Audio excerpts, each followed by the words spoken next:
they come out clean. Stops was on the Wizards a couple of years ago. No, I said Chris Middleton. He's still on the Wizards. Oh yeah. The unction. That's really Brogdon ain't signed nowhere yet, has he? Mm-mm. Brogdon hasn't signed anywhere. Brogdon's unsigned. Westbrook is unsigned, and Al Horford's unsigned. I keep seeing Westbrook to the Suns. I mean, not Suns, Kings. I've seen that. Yeah.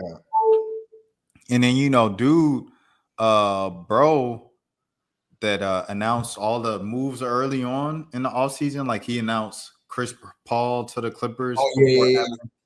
He announced a lot of stuff this season. Airy Insider, whatever his name is. Yeah. He said that the Hawks were still trying to swing for one last big player, but they still haven't signed the dude from the Magic. Caleb. Yeah. The shooter, yeah. And then he like what about him? He was like the greatest true percentage per shooter in the league for the last 2 seasons, and then they had that with Kennard, who shot like 50% from 3, and it was like, oh man, the shooting's gonna be immaculate. But then they're not even signing this guy because they're holding off apparently for 2 players, right? Who could the 2 players be? I don't know who they could be because I feel like Horford going to the Warriors. Like I feel like that's Westbrook and Horford. You gonna steal both of them? You steal both of them? That's what he said. He said the Hawks gonna make they trying to do something big. That's what he said. That's what Ari said. There, I found it. Here we go. Amir Coffey signing with. See, he called this before it happened. Signing with the Bucks. He be knowing, bro. Kai Jones will travel to Nicaragua to join the Bahamas team. I just saw a video of him rapping. Kai Jones. I was talking about this with Shedeur Sanders, bro. I was like, it's not just Shedeur Sanders thing. It's just like people being treated right, period. Like I was tweaking out when, you know what I'm saying, when Kai Jones got cut for being weird. Like he moonwalked to Michael Jackson in his underwear and then they cut him. Like when they had a wife beater on the same exact lineup and he's still on the team, like that's crazy. Alleged wife beater, excuse me. And I'm not talking about Lowe. He didn't allegedly do that. He just allegedly cheated. But we not going to. I'm trying. It's joking. I'm joking. I'm not going. I'm it's jokes. No. See, because then if he call me lonely, I'm a ball up in the if he call me lonely, I'm a ball up. Yeah, I'm a ball up and cry, bro. So it's all jokes. So here it is. There we go. Rival executives believe that Atlanta Hawks are holding off on making Caleb Houston's deal official as the team's positioned itself for additional moves is potentially lined up. Atlanta has been quietly active behind the scenes. So when he said that, you know what I'm saying? Yeah, that made me remember that they signed him. Well, they signed him. Yeah. Yeah. Because they did make every deal, yeah. Because I think Luke was like the last deal that was like official. And yeah, I forgot about Caleb. Yeah. I forgot all about him. But that's because it's like if you were the player in this situation, do you just like wait until they like see what happens, or it's like, okay, I'm about to go dip for this other team that can sign me? Like, what are you? I don't know, like what a player does in that situation. Like, I wonder what they telling him. Like, we're not gonna sign you yet because we're looking to do something else. But like, stay close to the phone. Don't go nowhere else. You feel me? Like, I don't know. It's kind of crazy. I think it also depends on who's offering. Yeah, that's what I'm. Yeah, right. Yeah. Because if nobody else is offering, he's gonna stay. Yeah, I mean, he gonna be patient. Yeah. What are my others? Because you also have to think it's the middle of August. Yeah, true. Most rosters are already full. Exactly. So even the teams that wanted him in July have already filled up their rosters. That's true. Yeah. Like most teams are like the Hawks right now, where they only have 1-2 roster spots left. Yeah. That's and kind of all of those teams are waiting for Al Horford and/or Russell Westbrook. Why did somebody respond and say Trae Young? Yeah. People trying to talk a Trae Young trade into existence, bro. It is what it is. Do you want to speak about that at all? On like, do you think it's intentional? The Hawks did it, and Trae is happy. that he can get more money anyway next offseason. How you feel about that? I think so. What Mark said, I think it was Mark, that he said that Trey was upset because they hadn't come to him, and I can understand that. I can understand that point. Um, and I feel like the best thing to do is kind of just like wait. You feel me? Like there's no pressure. I mean, he literally like helped them big time in free agency. So I don't feel like it's any like, I don't feel like there should be any worry or anything like that. I honestly I did like before kind of like literally a little bit after the season, I was like, yeah, if he doesn't sign the extension or whatever this summer, I would be worried. But I guess after seeing everything that he's done and like he's just been really involved this offseason, like more involved than he is than usually over the past few years. Like, usually like he goes ghost and like we don't know where he is or something like that. But like he's been like training and like, been at summer league and everything like that. Like he's been real active and stuff. So that's why I don't think they like you should be worried. I don't think I feel like it would be best for him maybe to wait until next year because he could possibly get the money that he's looking for now. Like I feel like the Hawks aren't trying to max him out, which is why they're waiting.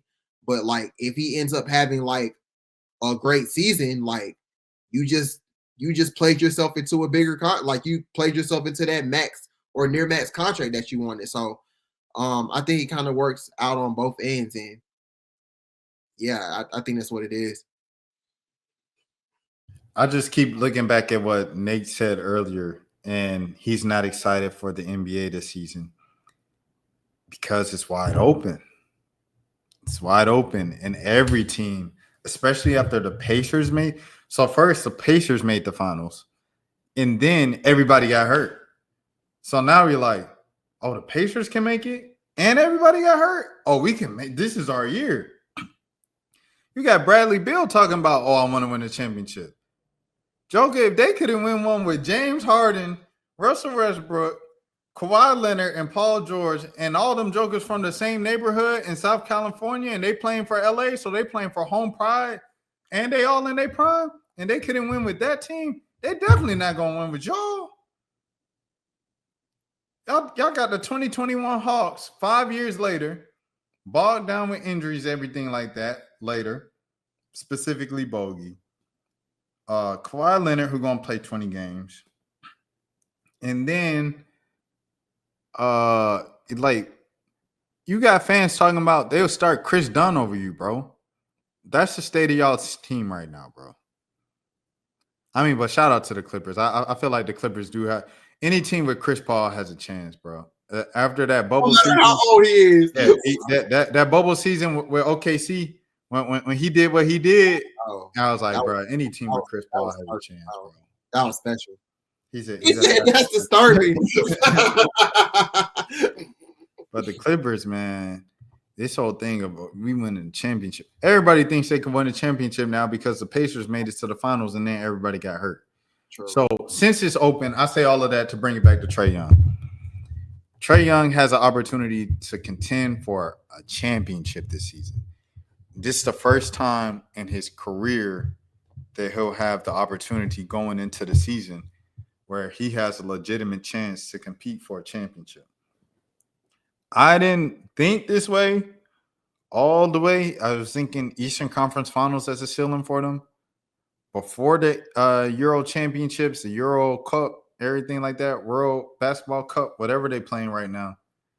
But I seen that Joker Porzingis playing, and he doing the stuff he was doing before the mysterious sickness, whatever that was. We still don't know what that is.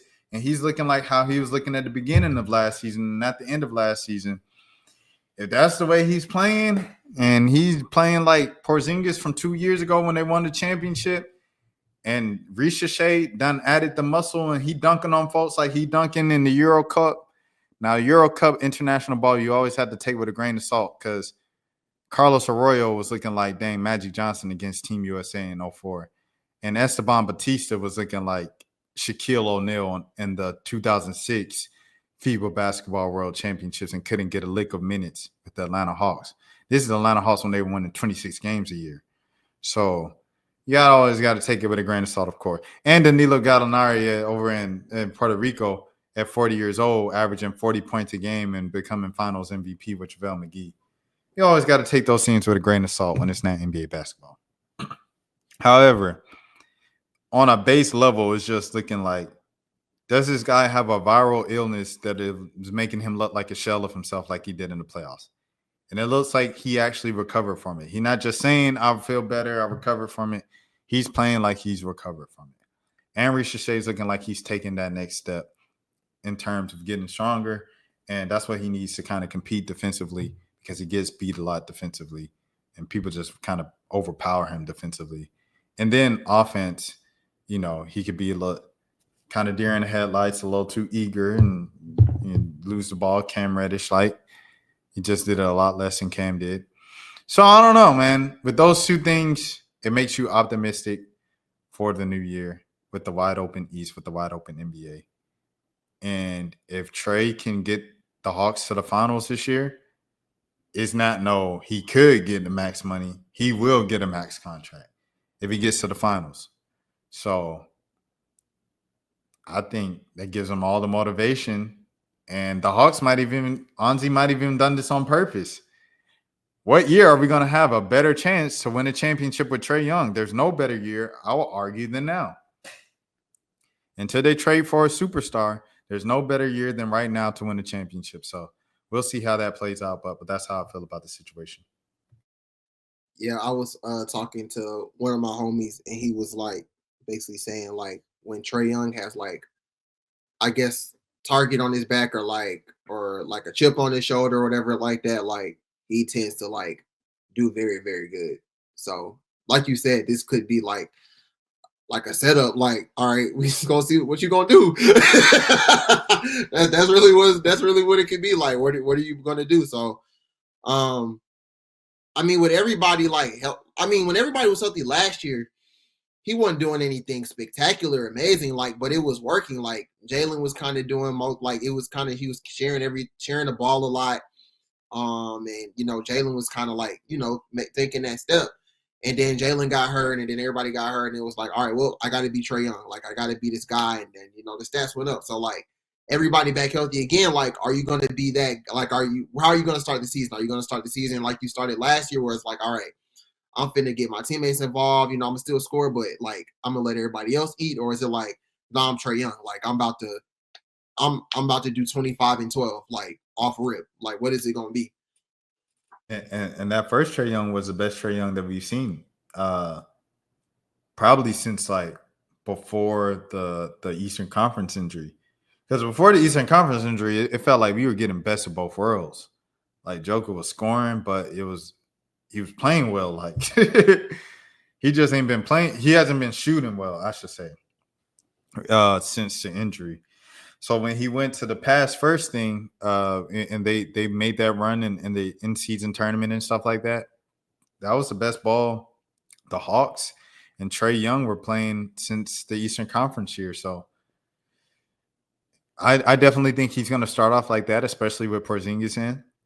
You got a new teammate, new toy, everything like that. Pause, like to kind of get involved and give him that confidence early on. So I don't know. Dyson also has to take a step. I don't know what Dyson is now. We ain't seen no workout videos from him. We've seen people hype up Mo Gay because he's dunking on lawyers and accountants and pro-ams. I don't know what much that means. Mo, I was high on Mo with the summer leagues, obviously. I thought the Joker was going to be Pascal Siakam. He's not Pascal Siakam. He had his chance to show he's Pascal Siakam. Still down through the wire, down to the wire.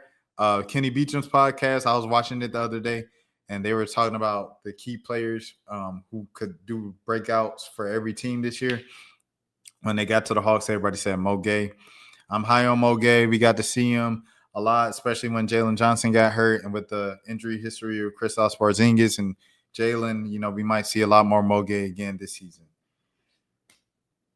I saw a lot of Mo Gay this season too, and that made me lose a lot of hope in Mo Gay. Like, I think there's a lot of potential there, but there's a gap. There's just a talent gap. You know, there's a reason why he kind of fell in the draft, and you kind of saw all of that, his limitations with extended minutes and extended opportunity last season.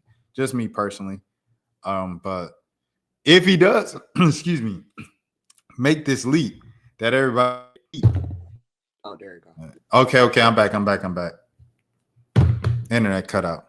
If Dyson Daniels takes the leap that you expect him to take, and from last year to this year, that's a positive. Ricochet takes the leap, and then Moge takes the leap. Those are all positives. Kristaps plays the way he's supposed to play, and Alexander Walker and who's the other guy on the wing that they were like defense? Dyson. That was just Dyson. Yeah. I'll be forgetting Veet on the team too. Yeah, Veet. If Veet is continuing to do what he does and stuff like that, which is just give you decent point guard minutes at the backup position and stuff like that, and then obviously Keaton Wallace does what he does as a third string guy. Yeah. Those guys, I'm not gonna lie. Keaton and V, I'm saying, like, I try. They decent pros. But I'm, what I'm saying, I don't know about we talking about championship level here, No, fact. I mean, when everybody was hurt, they came in and they did what they're supposed to do. I don't think they're gonna be a part of like the 9-man, 10-man row. Veet can get in there if it's a 10-man rotation. Who's your 9-man? Trey, Dyson. Wait, hold on. I'll pull up the document. Let me see if I have. Okay, yeah, I'll pull up what we had beforehand. Oh yeah. Okay.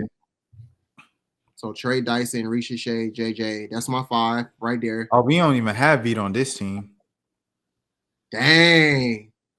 Hey, we forgot about Veet. Forgot about Veet then. Sorry, Kobe. All right, so this is how many people? 1, 2. All right, so this is 4. This is 2. 6. This is 2. 8. This is 3. 11. This is 2. 13. 13 and then 2 two-ways. And then Horford isn't on the team. So, yeah, that's who's on the team. So that's 5. So it's filled up 13. So I got 4 more players. I'm going Kennard, Mo, and Porzingis. Dang. Okay, so we have Porzingis coming off the bench at this point, but after seeing him in Euro Cup, do you think he's gonna start? I don't know how many minutes he played. I don't know how many minutes he played.